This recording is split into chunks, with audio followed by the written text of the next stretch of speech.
টুথপেস্টে লবণ থাকলেই নাকি শক্তিশালী হয় দাঁত, এমনটাই বলে টুথপেস্ট কোম্পানিগুলো। তবে টুথপেস্টের এই গুণাগুণ মনে হয় সত্যি হয়ে গেল সায়েদ তাহিরের ক্ষেত্রে, কারণ তিনি 6টি ইট মুখ দিয়ে তুলে নিতে পারেন। পাকিস্তানের বাসিন্দা এই তাহিরের বয়স মাত্র 21। এই যুবকটি তার নিজের দাঁত দিয়ে অসাধ্য সাধন করে দেখিয়েছেন। তাহির একটি ভিডিও প্রকাশ করেছেন যেখানে স্পষ্ট দেখানো হয়েছে তিনি 6টি ইট একেবারে তুলে নিয়েছেন একসঙ্গে, শুধুমাত্র তার দাঁতের সাহায্যে। তবে শুধু 6টি ইট এইভাবে তুলে নিয়েই কিন্তু তিনি ক্ষান্ত থাকেননি। এর পাশাপাশি সেই ইটগুলোকে নিয়ে সে ঘুরে বেরিয়েছে এদিক ওদিক।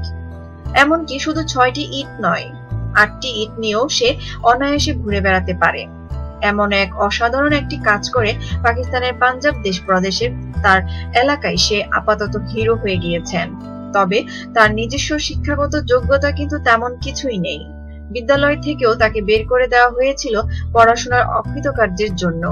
এমনকি সে তার নিজের এমন কাজেও সে নিজে বিস্মিত। নিত্য নতুন খবর পেতে আমাদের সাথেই থাকুন এবং সাবস্ক্রাইব করুন।